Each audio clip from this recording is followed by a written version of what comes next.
Welcome back to another exciting episode of Behind the Paddle, the podcast where we dive deep into the world of pickleball and the athletes and figures who make it thrilling. I'm your host, Rob Nunnery, and today we have a special guest who's taken pro pickle by storm over the last couple of years. Joining us today is none other than James Ignatowich. Since turning pro in 2022, James has won numerous titles on the PPA Tour and has also claimed an MLP championship. And this episode will get an inside look at James's career, his life before pickleball, and some of the heavy challenges he's faced on a personal level. And we'll go deep into his thoughts on the future of what pickleball looks like on the amateur side and the pro side. So sit back, relax, and let's get into it with pro pickleball player James Ignatowich. Welcome to Behind the Paddle.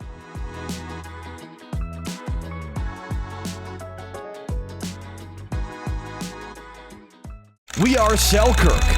We are pickleball. Pickleball? Yeah, pickleball. All ages, family, friends, dinks, drives, Ernies, ATPs, and whatever this is. 10 years in and just getting started. Here and not going anywhere. We are you, and you are who we work for. Family owned, USA made, pickleball proud. Selkirk Sport. We are pickleball.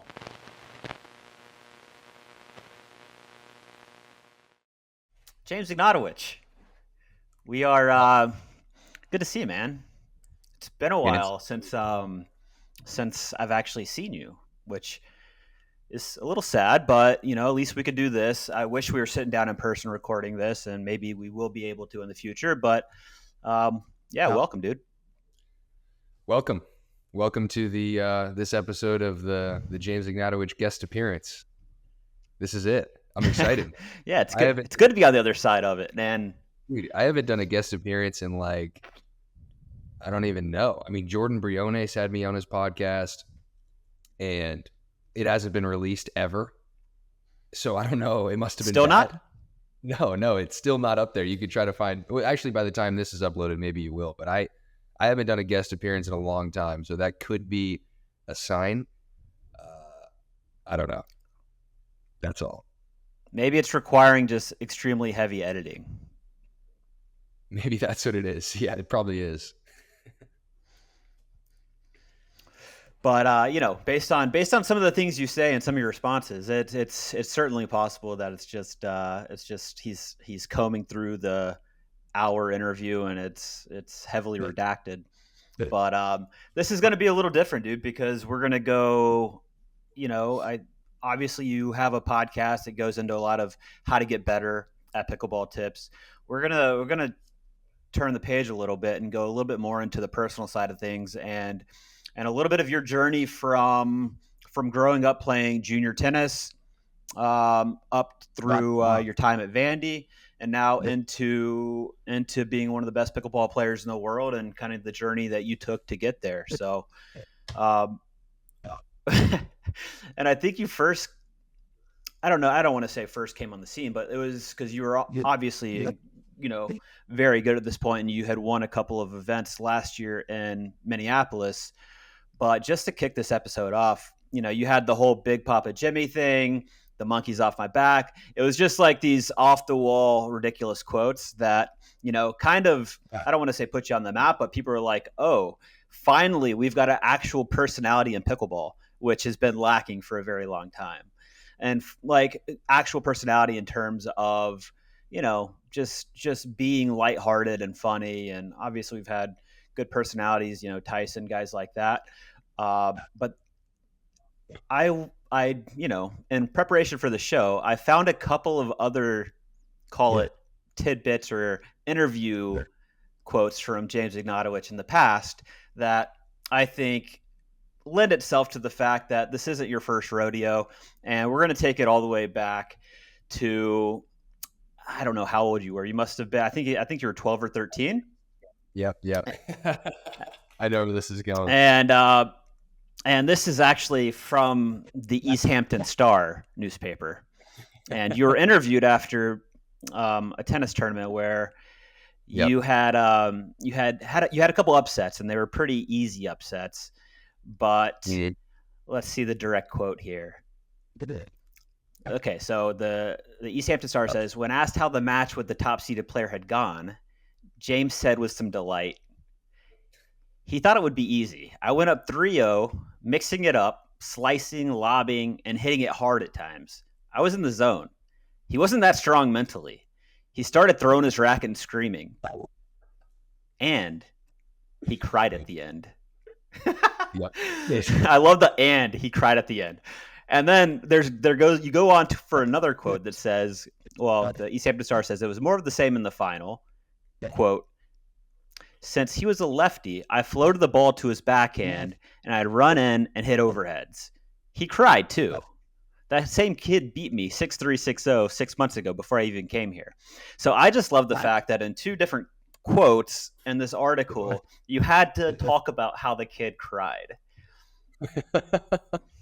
Yeah, I honestly, I don't know, man. I think that I remember that, and a bunch of people have already, like a lot of my friends have seen that and brought that up with me.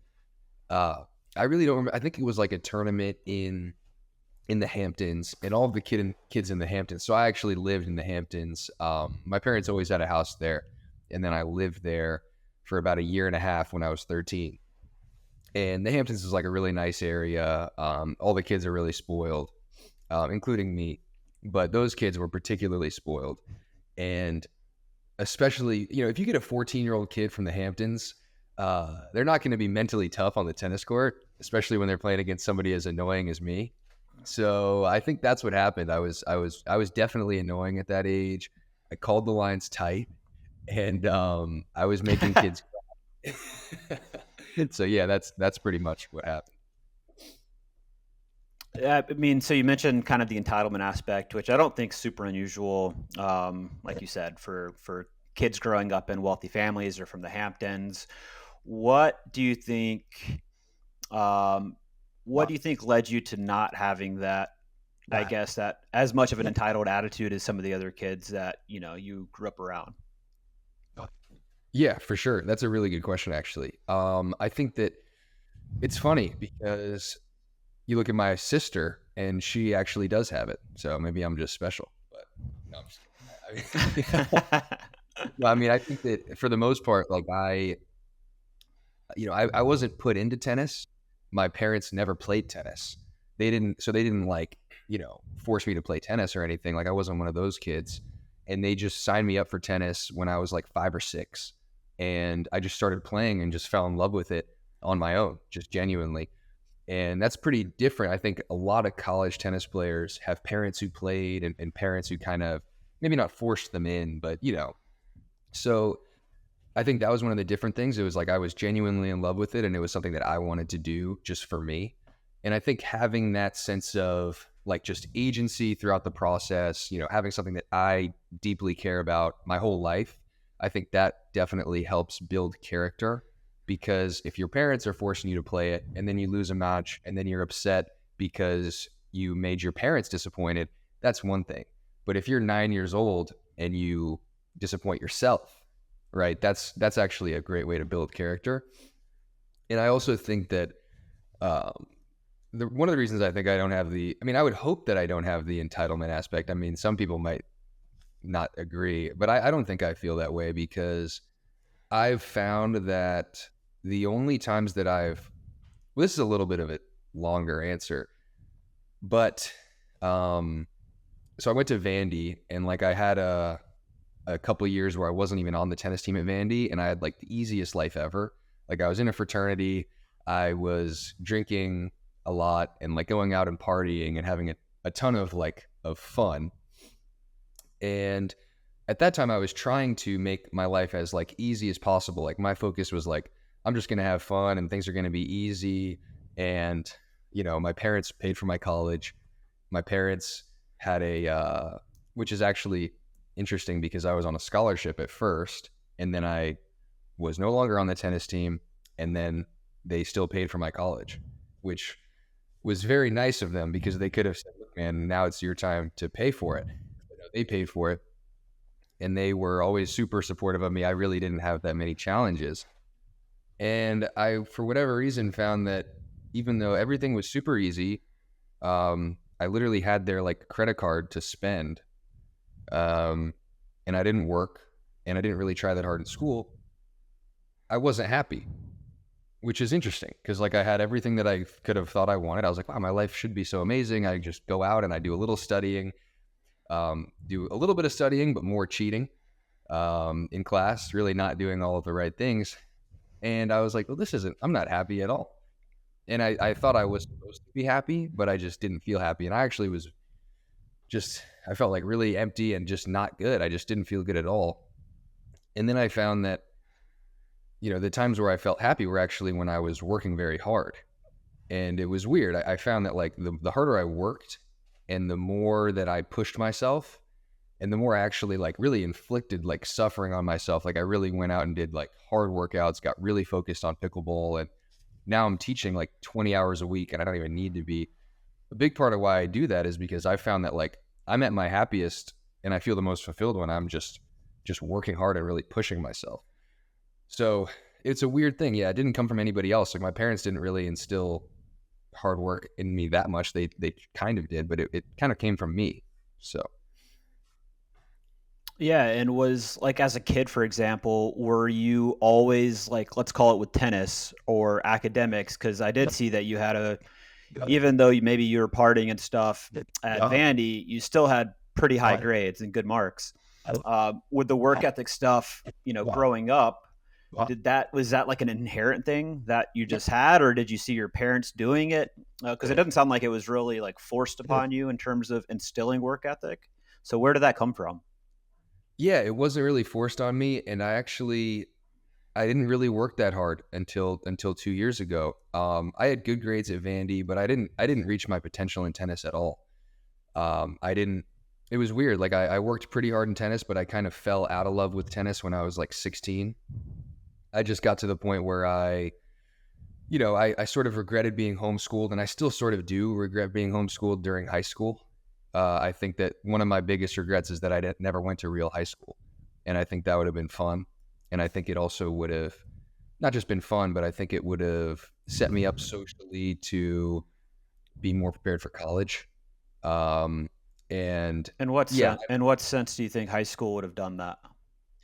I think just with making friends, I think I didn't really. I think just being homeschooled is tough. If you're homeschooled from the age of 13 on, you're not really.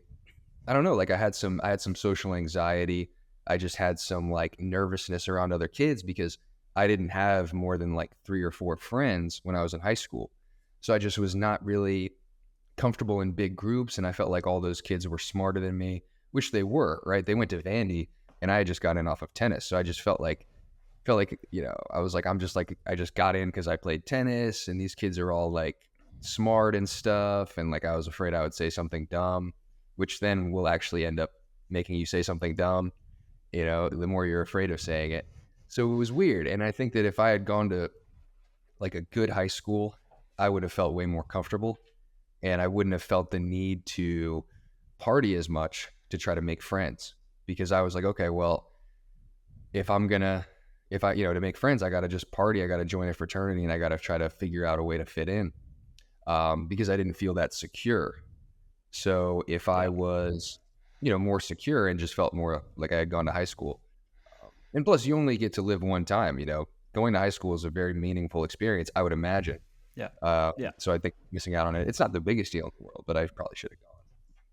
Yeah, I think it's fair. But even looking at like my high school experience, because I went to just a public high school, is I was still, and I imagine it would have been the same for you. I was still traveling all the time, like leaving school early for practice, tournaments on the weekends, away, missing homecoming, stuff like that. So I went to prom, I did that kind of stuff. But at the same time, I still feel like I missed a lot of the high school experience because I wasn't, on Friday night going to my friend's house and learning what a Smirnoff Ice tastes like. So, you miss that. And I think I still had the issue of like, I didn't experience, call it the drinking, call it the whatever in high school. And that came out more for me in college as well.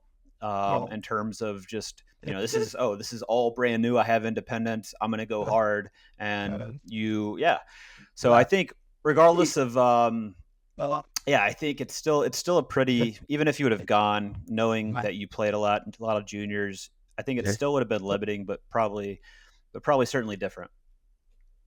Yeah, I think so too. So you mentioned some stuff. Just want to get back to when you said, you had 2 years on the Vandy team, then left or didn't leave. Well, we could talk about that transition going from on the team to just being a student and in a fraternity and getting kind of that full college experience, SEC experience, which also is pretty unique and fun, right? Being at a big, I wouldn't say a big school. It's one of the smaller schools in the SEC, but you get that kind of SEC college football type experience. What was kind of the impetus? What led to, going from tennis to no tennis? Yeah, for sure. I mean, I think me being homeschooled was a huge part of that, just because I felt like I didn't really get a lot out of my high school experience. I didn't have a ton of fun in high school. So I wanted to, so I didn't really feel like I got a lot out of my high school experience. And when I got to college, I was definitely more focused on kind of making up for lost time and going out and having a lot of fun. And it's also, Vandy is in Nashville, and it is an awesome time. I would say I definitely have some regret about the fact that my tennis career ended 2 years early, but Vandy was definitely the best time I could have possibly had. My college experience was so fun and overall just so awesome and so meaningful to me. So I don't really feel like I missed out on anything now. I look back at my college experience and I'm like, I really did everything I could have possibly done. And being on the tennis team, I was there for 2 years and I was never really into it. I was in high school. I actually got to like number 5 in the country on tennis recruiting. When I was a sophomore, I was like top 5 and top 10 in the country in USTA all the way until the 18s. And when I was 17, I had ATP points in doubles, and these ATP points were had in the US. Like, it wasn't like I went to some random country. Like, I was quite good when I was 17 or 16 even. And then from there, I just got worse and worse and worse for the rest of my career. I just fell in love with things that weren't tennis. And by the time I was a freshman in college, I was just not that good at tennis. And I never even played for Vandy. So I was a guy that definitely should have played. I think, I would have played if I took it seriously. But I just didn't. And sophomore year, I didn't play either. And I was showing up late for team meetings, just doing all of the wrong things. And the coaches just didn't like me. I think they were disappointed in me. And looking back, well, it's funny because at the time I was like, who cares? But looking back, I definitely understand, because they believed in me. They put a lot into it. And I just did not pan out at all as a tennis player. And at that time, I didn't even know what working hard was. I didn't really know because I had never done it. And looking back, I did about everything I possibly could have done to not be good at tennis. So that is one of my regrets. I would say a little. I was going to say with that aspect, what was when you were younger and when you were ranked that high in juniors, working your way towards presumably college and a college scholarship, was did you have kind of a goal at that point? I want to play at a major D1 school and play number 1 on the team, or was it just I'm pretty good at the sport, and it's come relatively easy, though I'm sure you've worked hard to get the reps you have to. What was kind of the mentality, as you were top 5 when you were 15, 16, 17? What were your thoughts in terms of goals and aspirations with tennis? Yeah, I always thought that I would be top 100 ATP. And there was definitely some cognitive dissonance there. I mean, when I was 15, I think that was when I was at my best, relative to my age. So when I was 15, I actually won the 18 and under Florida state championships for USTA in the January version. And I beat I was 15 years old, and in the semis, I beat a guy that was a blue chip senior. And in the finals, I beat a guy that was like top 10 in the senior class going to Columbia. And I was at the point where I was like, okay, I played Kalamazoo. I think I got to the round of 16 and I was only 15. And I was like, I'm probably going to be, top 100 ATP. That was just what I was thinking, right? I'm just a 15-year-old kid. Yep. I didn't really understand like the work that was needed. And it all came really, really easy to me when I was that age. And you don't really realize how easy things are coming to you if they always came that easy to you. And when I was 15, I looked like a slightly skinnier version of what I look right now. I stopped growing when I was 15. So I was 6'3", and I was actually pretty athletic. Like I was dunking a basketball when I was 15. Yeah. And so you can imagine, like I was pretty good against other 15-year-olds in tennis.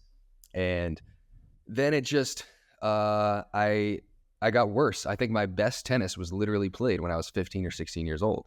Yeah. And I think at that age, I definitely could have started for like many major D1 teams in tennis as like, I played like 5 or 6.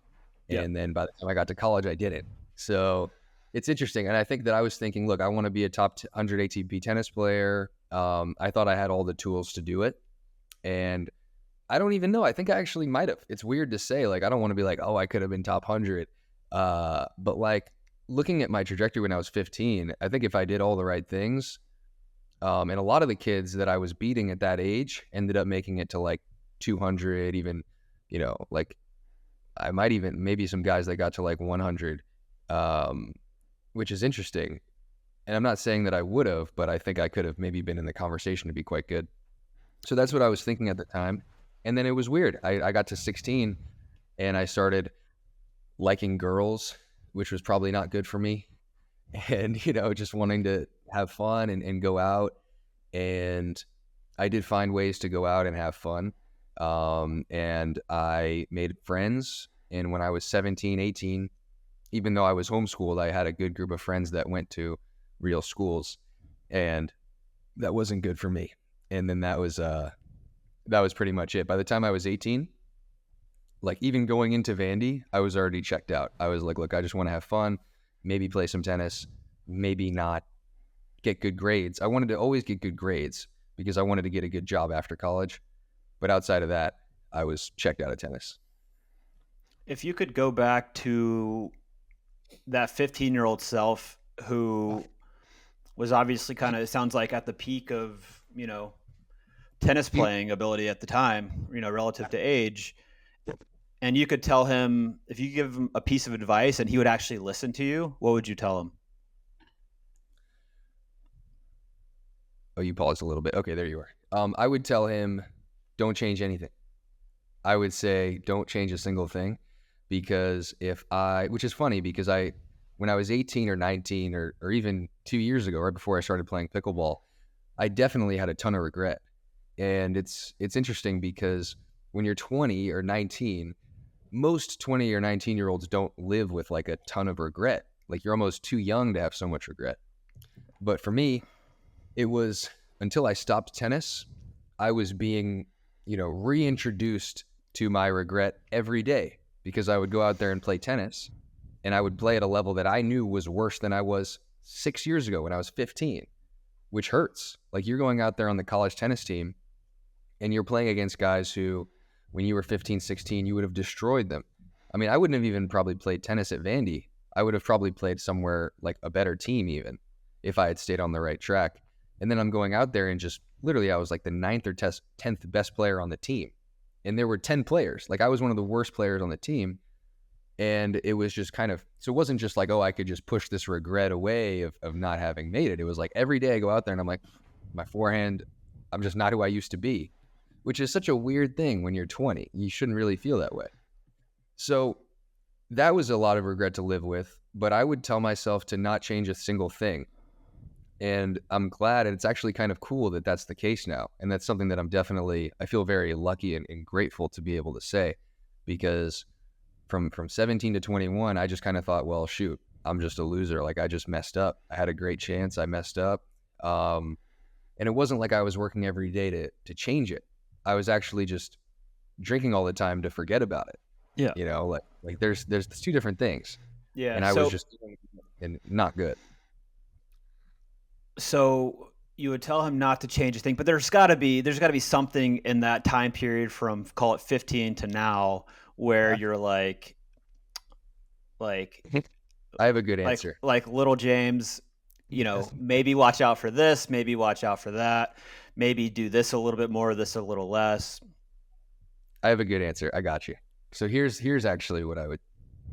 So I would actually say I wouldn't even talk. I wouldn't say anything. And here's why. I have a good answer for you.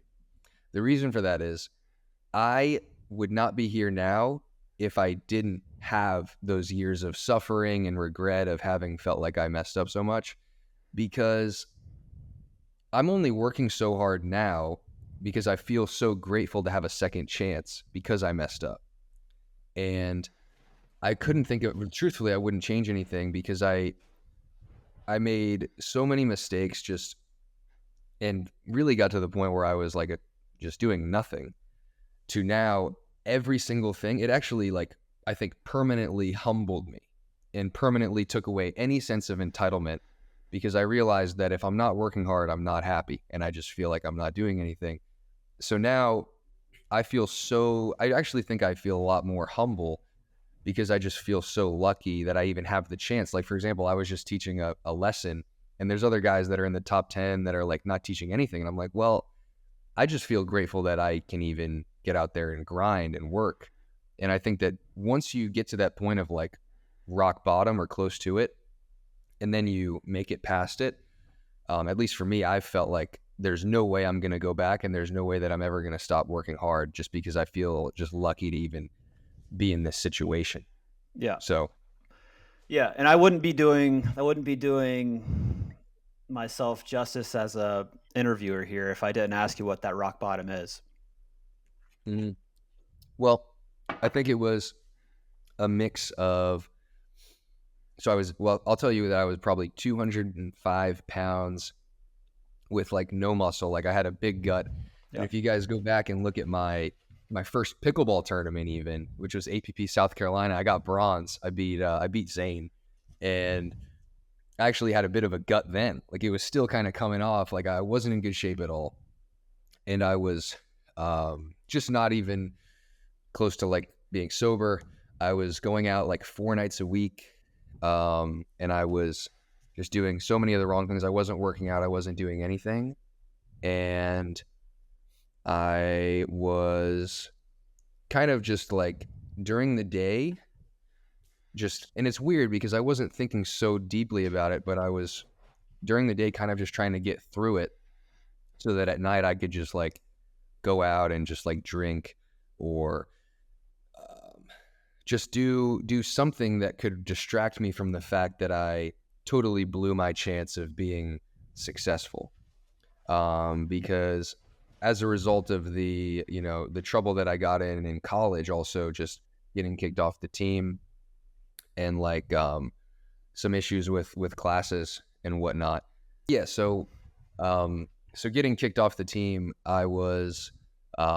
it was in the middle of my sophomore year. I was showing up late for meetings, and I was, like, even the night before matches, and this was like one of the main things. The night before a match, I actually got caught going out and drinking and partying until like 3 a.m.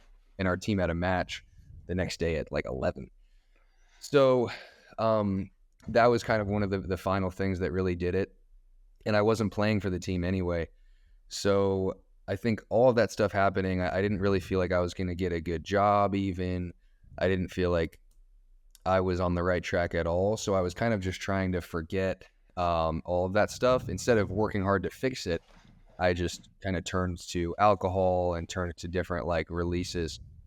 And it was funny because I was in like the rock bottom point of my life, just drinking at like 4 p.m. and all of that stuff. And then I saw people playing pickleball. And at this point, this was 2 years, or actually a year and a half after I got kicked off the team. So I came into pickleball horribly out of shape. I had not played any tennis. And I saw people playing pickleball. And the first time I played, it just felt like it was weird. It like felt really special. It kind of felt like I had a new chance to do something and maybe get good at something else. But most importantly, it just felt like I could not think while I did it. So I didn't have, it was an escape. And it wasn't like I was, using alcohol to escape. Well, actually, I was drinking and playing at first a lot, but it was like an escape from my own thoughts and my own, like, just sadness, really, and just disappointment in myself. And I felt for whatever reason I could go out there and play, and like 2 hours would just go by like that.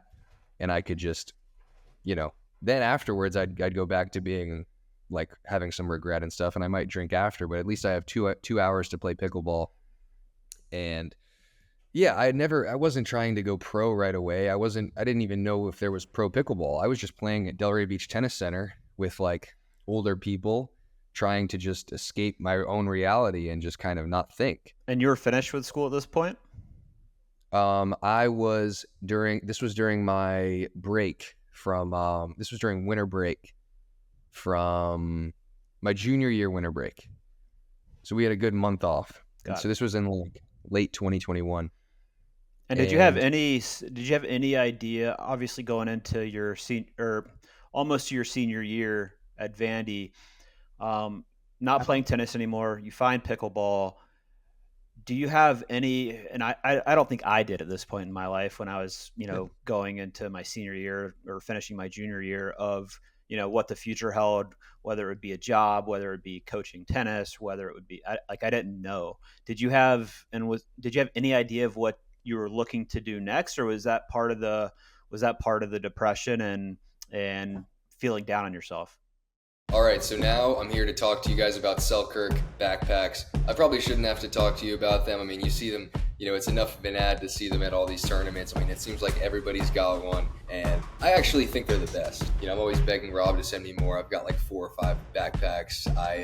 They last so long too. I think the biggest thing about Selkirk backpacks is that they're really durable, especially with me. I mean, I'm putting as many paddles as possible in the backpacks. I've got gallons of coffee in the backpacks, sweaty shirts. I've done everything possible that you shouldn't do to a backpack to a Selkirk backpack, and I've had it now for 2 years. So I'm a huge proponent of the Selkirk backpacks. I think the tour line ones especially are very good. They look cool, they look sleek. I personally like the black ones. I'm known to bring 2 of them on court every match. So yeah, these are just my personal opinions on the Selkirk backpacks. I also think the team line is good, and yeah, I think if you want one, get one, because they're gonna last you quite a while, and they also look pretty cool, and they don't necessarily just look like a pickleball backpack either. I mean, I can wear them pretty much and bring them wherever, and it doesn't really, it kind of just fits in with any other backpack that you would have. So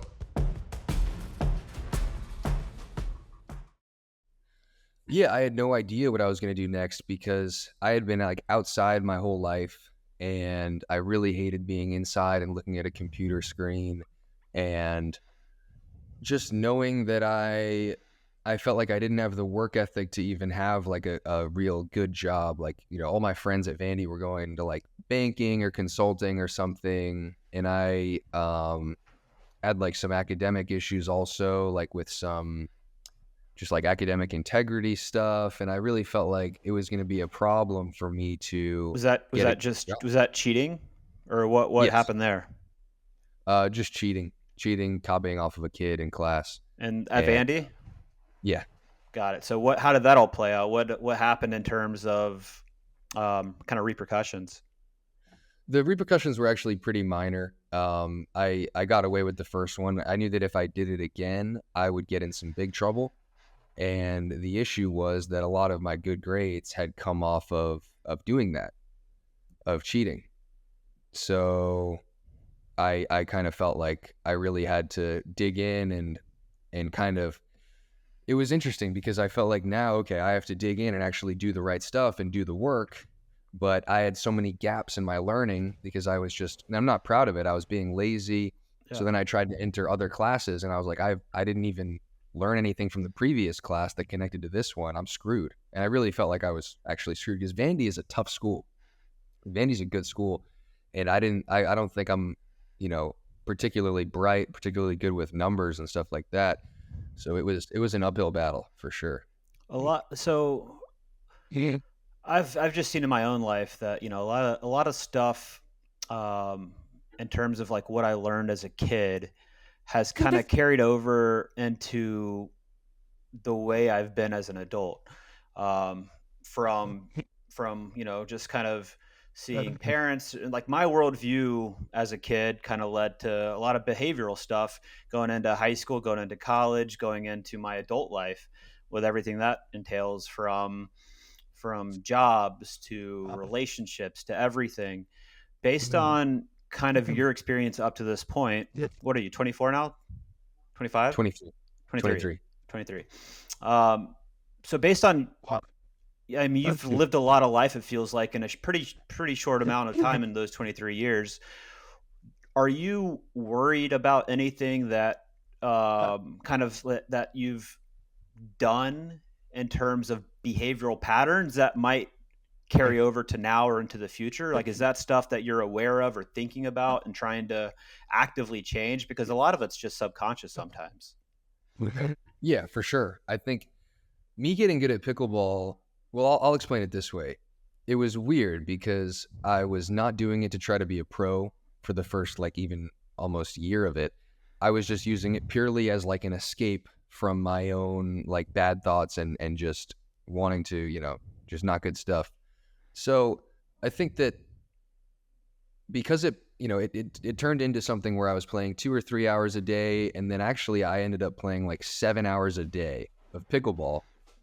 And it wasn't because I wanted to be a pro, it was because I was trying to just, escape, which I don't know, it's weird. I guess that's not particularly healthy.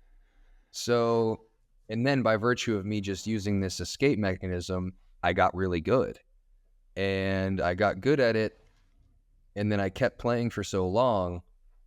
And I'm afraid, I guess, a bit that I have I definitely have a very addictive personality, and I very much go all in on one thing. So I've got to make sure that I keep doing the right things and keep, staying focused on things that are going to be good for my future, because I can just go completely all in on one thing.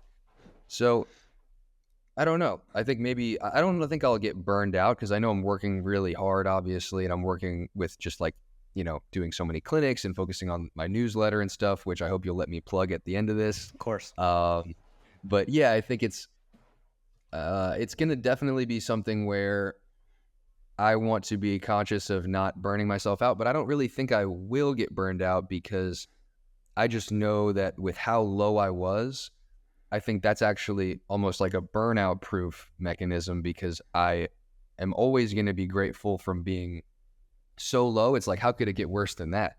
Yeah. So I want to touch again on just something you mentioned earlier, again, with kind of the transition at Vandy. And you mentioned that, scholarship was gone. Family's in a financial position where they could keep sustaining you at Vandy, paying tuition, paying living expenses. You had their credit card. What do you feel? Do you feel like that was? And this is not like I'm not a parent. I've never been a parent. I've never had something that I've raised that I love unconditionally. So I don't know.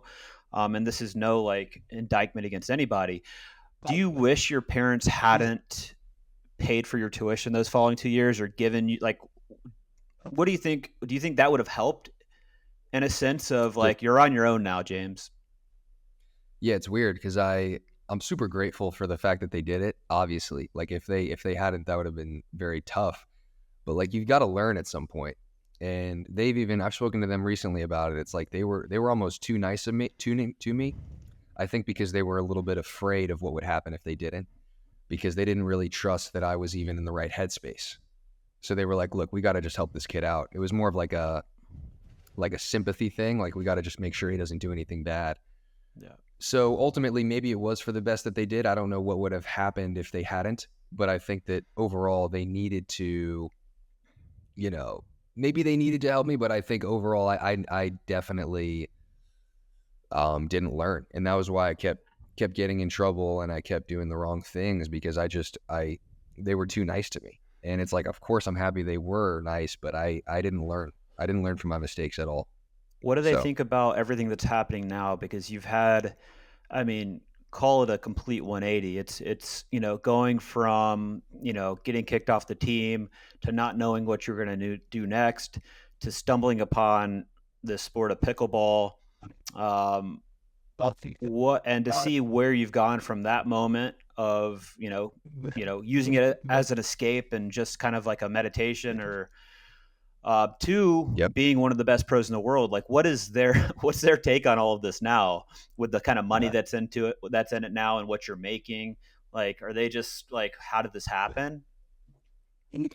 Yeah, I mean, well, they are very happy, I think, because they know how much it means to me, and they know that, just like you said, I mean, pickleball was kind of just like a meditation for me. It was just a way to stop thinking, and I'm always like, for the rest of my life, I'm going to be grateful to pickleball because it really saved me in so many ways. So that's one of the reasons why I love to teach too, because I just feel so, and of course, like the money is good, but I just feel like indebted to the sport, because if pickleball didn't exist, just like we discussed, like I don't know what would be going on. So I think they feel very, very grateful for pickleball. It's not even so that they're so proud of, like, the money in it is great. And of course I'm happy about the money, but I think that their pickleball for the first year and a half was like, wow, I have something that I can do now and that I like. Pickleball was the first thing I was like, wow, I like to do this. I'm actually having fun and enjoying the seconds that I am existing. So I just feel so grateful and so shocked that it's come this far. And that's why I know that and they know that I'm gonna keep working hard and I'm gonna keep grinding and I'm never really gonna stop, because I owe pickleball, is how I feel. And I owe it to myself to never stop. So I think that they've definitely developed a lot of trust in me, just knowing how much it means to me. And I think it's really, it's just crazy how what pickleball has done for me. I couldn't be more grateful. I can't even really put it into words. What was that moment of, because you said everything had really come easy. You never really had to work that hard. And you saw it kind of happen when obviously, like, kind of when you hit your peak at 15 at tennis. It didn't sound like you kept having to work after that, and you saw the results kind of decline. When did that switch flip where you were like, I know that working hard is going to help me be happy, and that's all I have to do to be happy and to feel fulfilled? Like, what was that? Great question. So it was, at first, I started working maniacally hard because I found that pickleball was something that I actually enjoyed. And it's weird because if you aren't doing anything that you don't like, when you're in college, for example, like I was, and you had everything so easy and you can just go do whatever, rarely are you going to find that you become very happy and fulfilled with what you're doing. I think more often than not, you're going to find that you don't like anything anymore because there's no contrast. And you're just like, this is just all lame. I don't have anything that I feel like I'm pushing towards and working towards and whatever. So anyway, with pickleball, I actually finally found something that I liked and felt fulfilled with and felt happy with. And I was like, okay, I need to get good, because if I can do this as a living, I'll actually be happy. So I started working maniacally hard and playing 7 hours a day, foam rolling and stretching, doing literally everything I could possibly do to have a chance to make this my job. And I never really thought I would make it as a pro. I mean, I even when I was like the singles, I was like, okay, I can make it in singles probably. So I was mostly just training singles because I never thought that I had the hands to play doubles or anything like that. Because in tennis doubles, I really wasn't that good. And I actually practiced with J.W. Johnson when I was like 7 or 8 months in. I didn't realize he was like the third best player in the world. I thought he was just a pro. And I was like, holy cow, like I'm never going to be that good. And I was like, okay, that's fine. I'll just be good at singles. But anyway, I was working so hard. And I really found that through that working hard of, towards something that I was passionate about, I found some self-esteem, and I really found some sense that my own time was valuable again. And I think that's something that really, really can flip the switch. If you don't really have any interest in the value of your own time, that's a dark road to go down. But when I felt like, okay, this time, this hour, I could be getting better at pickleball and making a bright future for myself, that really, really is what changed things for me. I felt like every every day meant something now. And I just got addicted to having that sense of meaning. So I kept working harder and harder and harder and just feeling like my time mattered for the first time in a long time. So, yeah. Yeah, and I think one thing that a lot of people might not realize about you now, and it's one of the things that I appreciate so much about you and your journey and what you do, is that you teach a ton, you practice a ton, you it truly comes across that you love the sport. Like you said, there's a lot of guys in the top 10 who, just play, just train, practice, don't teach at all, but you find joy in doing 3Ms and birding and lighting people up Yep. and getting their reactions from that, because they're having so much fun, right? They're like, oh my God, I get to see what this is actually like. And he's going hard. He's not just going through the motions in this hour that we have him. So I just think that's super cool. And again, it's like, it brings up this topic of you're very lucky in the sense that you found something that you love, that you want to work hard at. And it's this whole topic, which I don't know what the answer is for it, but it's in terms of what people do for a living. Like, do they do a job that they don't necessarily enjoy or like, to make a living so they can do hobbies that they have a passion with? Or should people seek out work that they actually like, that's actually a passion of theirs, if that makes any sense? Because it's like, if everybody out there is searching to, let's say I'm a huge Atlanta Falcons fan, if I'm out there and I'm like, I love the Atlanta Falcons, that's my passion, how do I make a living off that? I mean, there's ways to do it, right? Like, I could create like a store selling Falcon stuff, or I could create a podcast about the Falcons and get advertising, maybe, if I'm talented at it. But what are your thoughts around that? Because, and maybe you don't know, but I think all of us in pickleball, for example, the fact that we're having this conversation on a podcast and we can make money even doing that is insane to me, and so cool. And we're so lucky. Do you have an opinion on kind of those two roads? Yeah, I think that it's interesting because for me, when I started really falling in love with pickleball and really working hard, it didn't really feel like it was work. It more just felt like this profound sense of like agency and meaning.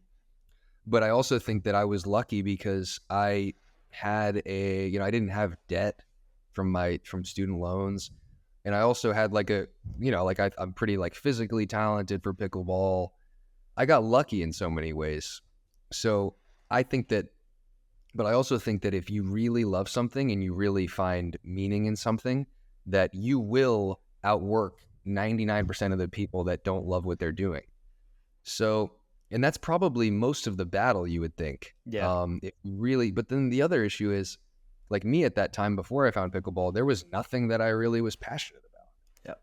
So if you're not passionate about anything, then it's tough. But I think that's a big piece of it, is people don't try new things very often, right? They're not out there exploring things that they might like. They just kind of go through the motions and status quo. And I think that's a big piece of it, is go out and do different things. Go kayaking, you wouldn't have known your passion was pickleball until you saw this little court and this little paddle and this wiffle ball, and you went out and hit it, and you're like, oh my God, this is sick. So I think that's a big piece, is people don't go out and do stuff. It's weird. Yeah. I always feel, I'm always going to feel humble because I don't feel, like two nights ago, I actually had like a nightmare that this is so dumb, but like, how sometimes your dreams don't make sense. I had like the worst, and this is going to sound so stupid, but this is actually true. Like, I was literally crying. So I was crying 2 nights ago. I probably shouldn't even say this. I had a nightmare 2 nights ago that they canceled pickleball. like the sport as a whole. Yeah. Yeah. It's so stupid. And I was like, it was weird. But anyway, I just feel so like, I probably shouldn't have even said that. Somebody's going to comment like, oh, what a weirdo. No, yeah, it's relatable. It's relatable for sure. I think, I think, if you're out there and you play the sport as a living or make a living off of this sport and you're not super grateful, then you don't deserve what you have. I know. So I would say, yeah, to answer your previous question, I think try a bunch of things and find something that you're passionate about, because I think one of the good things about living in the era now where there's the internet, you can find and try almost anything, which Yeah. is such a blessing that people don't really think of. And if you find something you really like to do, it's not going to feel like work. And if you work that hard at it, I'm pretty sure you'll be able to carve out a living.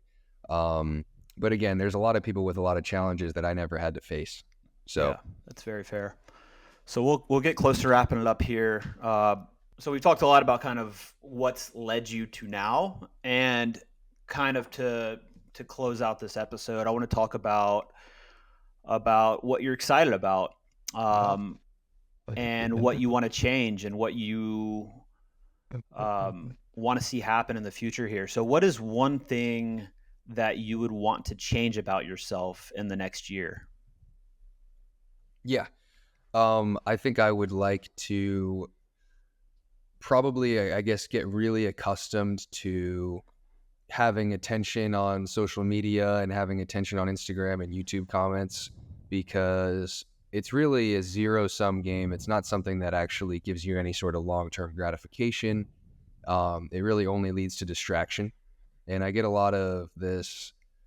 It's also fun for me because I never thought that I would have people that actually knew who I was, right? So it's not like I'm not like Jack Sock or something where like, no, now I'm playing pickleball. It's like I'm just a random guy. And now I've got a bunch of people who know who I am. And it's fun, but it's kind of like a double-edged sword, because it's not only just a distraction, but if you really care about your, like, what other people think about you and all these people that are making comments, that can carry over to the court and it can make you play worse. And if you're out there in a big match and you're thinking, what are people going to think if I lose or if I miss this drop? People already say I missed too many drops, so I can't miss this next one, then you miss it, right? And it's just, so it's weird. I think if I would like to really just get accustomed to, almost like numb to and all of that stuff and really focus. I think that's one of the things that that Colin's brother does very well. He doesn't seem like he really cares. He doesn't really get nervous at all. He seems really just like, and obviously I'm never going to have his temperament. I think we're so different, but I think just being really calm in those moments and just genuinely kind of saying, whatever, of course you care. Of course I care about like my fans and stuff, but like, just really kind of just setting it aside. I think I would like to be able to do. Yeah, I think it's an interesting battle in terms of where the sport is right now in terms of needing viewership as well. I totally get the social comments and stuff like that. Just think about like on-court temperament. I know for me, for example, like I'm very focused. I'm very serious. It's hard for me to crack a smile when I'm on court because I'm so kind of dialed and I want to win so badly. But at the same time, like there's a place for that. And again, that's my kind of default personality. That's just who I am. And that's, do I wish I was more lighthearted and could joke with the crowd and could chirp and kind of get outside of my head? Yeah. Because I think it would be better for me as a person and would allow the, fans to relate to me more. Whereas then I just look mad and serious all the time. They think I'm just probably an asshole, so I wish I could do that. And I think I think it's still important for me, like when I play, to try to bring some of that out, just to, just to have some kind of connection to the fans. And also I don't know if my default personality is the best way to be on court. I think maybe I'll play a little bit better if it's a little less serious sometimes. I haven't figured it out. But it is an interesting dynamic of competing really hard versus we need viewers, and to get viewers, we need big personalities. And you do an incredible job in on-court interviews and allowing yourself to be super earnest and relatable and funny outside of the moment. But do you wish, like in the moment, that you could be I don't know, Zhao Mei, who's just like smiling the whole time and like talking to the crowd? Yeah, it's weird. It's funny because my on-court personality and my off-court personality are like so different. And I think that people don't really actually know me, which is interesting. Because like, of course, I wish that when I was playing, I could be more like smiling and stuff, but I just don't play well. Yeah. I just did this exhibition in Miami. We were playing for nothing. It was like an MLP exhibition. I'm playing with Rob Cassidy against like Andre Diescu and Eric Lang. And I'm trying to joke around and I just can't. Like, I don't play well. I need to be like, just fully like meditative and just not even thinking and just so locked in. And I need to play with like an edge. But it's weird because then I have that constant edge and then I try to like joke around. I just can't do it. Yep. So I definitely wish that I could be more like just smiling or like, I don't know, something. Because I look at myself on YouTube, I'm like, that guy's a bot. I literally look like a bot. Yeah. I play like a literal, like I'm AI, Yeah. And like I watch, like, dude, like you see the I hit that Sports Center shot, the tomahawk shot on Sports Center. Yeah. Everybody reacts, and I'm just like stone faced. Like, did you see that? I didn't even realize what I did. And it goes like, this, no and you're just like, yeah, it's a Tuesday or whatever. Yeah, like I have no reaction to anything. Yeah. So I But what are you feeling? I guess nothing. Yeah. Yeah. I mean, like, it's weird. Yeah, I'm literally like just dialed in, and I'm not feeling anything. I'm just thinking we won that point, next point. Yeah. So because I have to be that way because I have a history. Obviously, my thoughts run wild, so I need to be so not even giving my thoughts an inch. Yeah, because if you do, it could just snowball, and this thought leads to that thought, and now you're just bouncing all over the place. Exactly. Yeah. So I give up. I'm not even going to try to have a personality on the court. Fair. I give up on it. I'm just a coach. So you mentioned some of the social stuff, and like, yeah, people know who James Ignatowich is now. And just as I said your name, can we set the record straight? It's Ignatowich, correct? Am I saying that perfectly or no? Yeah, I mean it's like Ignatowich. So is it ah or ah? Like Ignatowich? Yeah. Oh. Ah. The ah is brutal. I don't care. I mean, it's better, dude. It's either one is fine. Yeah. As long as it's not. But the proper is ah. Yeah, I guess so. I mean, it doesn't sound like so I'm not going to listen to you on how do you say your name. No, it's Ignatowich. But the thing is, this is actually a fun fact. So my dad was adopted by Lithuanians, and they took that last name. But I'm not Lithuanian at all. I'm actually mostly Italian and like a little bit of like French and English or something.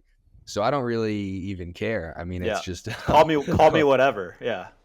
Because you see a Lithuanian, I don't look Lithuanian at all. I look at yeah. In terms of social comments, what are there any like brutally mean comments out there that like stuck with you?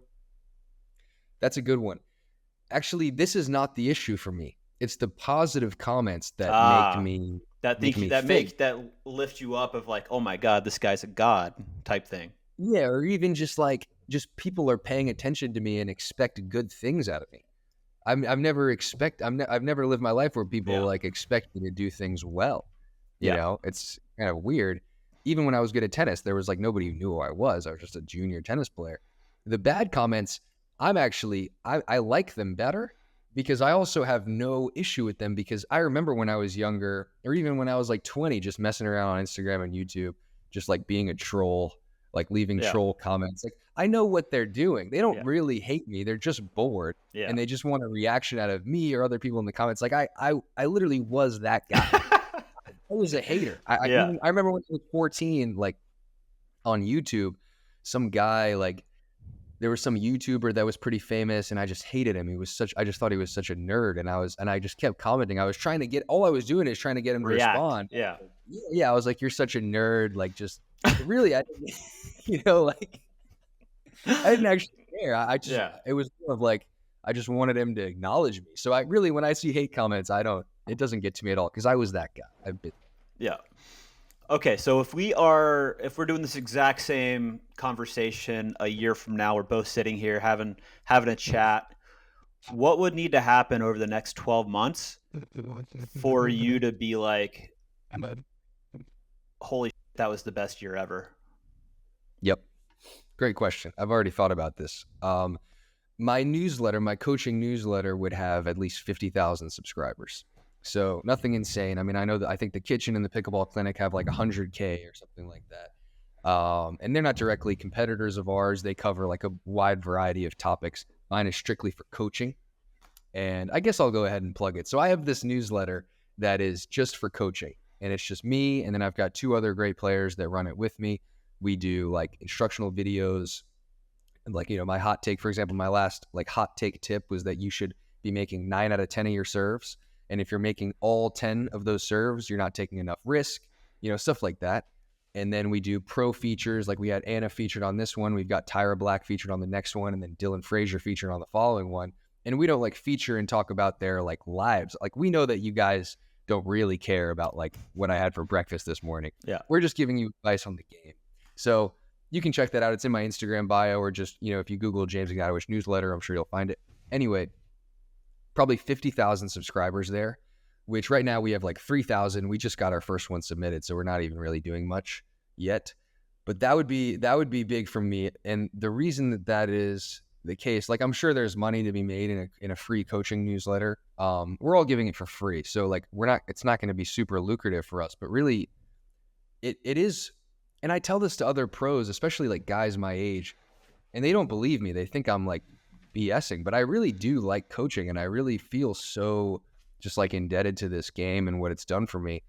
And I also feel like I am a pretty good coach, and I've seen all of the other stuff. Like I that's one of the issues with pickleball. There's so many coaches that just picked up a paddle 6 months ago and play tennis and don't know how to teach. Yeah. So I do feel like it matters, and I feel like it's helpful. So that's huge for me. If we had like a big coaching newsletter that really helped, then I could teach more clinics and really just help people get better.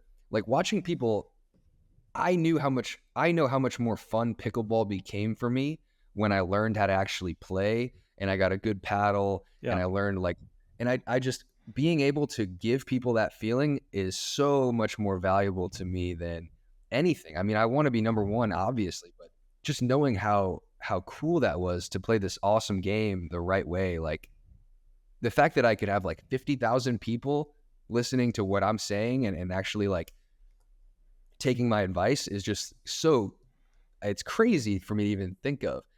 So that would be the main thing. And then I guess it also, if I got to like, even maybe just like consensus number 2, I don't know if I'm ready to even say in the next 12 months that I would be number 1 in men's, but maybe like 12 months from now, I'm number 1 in mixed and I'm number 2 in men's. I think that would maybe be a little more of like a realistic goal that I think would be pretty cool. Love it. What do you think what's it going to take to bridge the gap from where you are to where you want to be in terms of the rankings or consensus? Yeah. In men's, for me to be number 2 in men's, I think, well, shoot, I mean, Riley and JW aren't even playing PPAs, probably, right? Like JW, Dylan. So I guess it's actually more realistic than I think. With those guys out of the equation, I would say that Riley and JW are like the guys where I definitely feel like they're still better than me at men's, on the left. But outside of those 2, I think I'm right there. I mean, a guy like Andre, I think for me to be consensus number 2 in men's, even including JW and Riley, it would have to be just me playing a lot of men's, getting those high level reps, and then hitting a lot of drops, transitional shots. My transition and drops have come a long way. Yeah. If you watch like my recent men's, it's like I'm actually getting to the kitchen pretty often. It's all reps. It's not. Yeah, especially from the back and the midcourt, it's all reps. It's literally just feel, and Totally. like truly anybody can do it. It's just who's going to put it. And it might take more reps for some people than others to get that feel. But literally, to the tune of your coaching, it's like anybody can get good at drops or midcourt. It's just how long it's going to take and how many reps you're going to do it. Exactly. And I think that for me, that's just something that's taking a little longer. And if you look at all like the legacy players, like Tyson, Riley, Ben, Colin, they're all good in transition, because I think transition is the last thing that comes. Yeah. It just takes time. So I think that at the kitchen, I think maybe I am like very close to being number 2. But I think that if I really dial that in, plus like hitting the big serves, I think that would be the main thing. Just transition, more out of the air attacks, getting better at attacking out of the air, and then just, being willing to grind cross court, because I really can dink backhand cross with anybody. Yep. So especially as that shot's gotten better, switching to the power air, it's a little bit of a softer paddle. I don't need to force the issue so much off the bounce, speeding it up. Yeah. Really, what it's going to come down to is just playing a lot of high-level men's matches. Yeah. And figure it out on my own.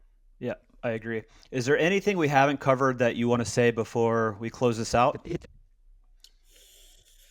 I don't think so. I already plugged my newsletter. That's all I need. Well, I appreciate it. The guest for the new show. Appreciate you, man. And having me. We'll see you. We'll see you a year from now, where you're number two in men's and number one in mixed. Yep. Hope so. Thanks, I James. hope so. Thank you.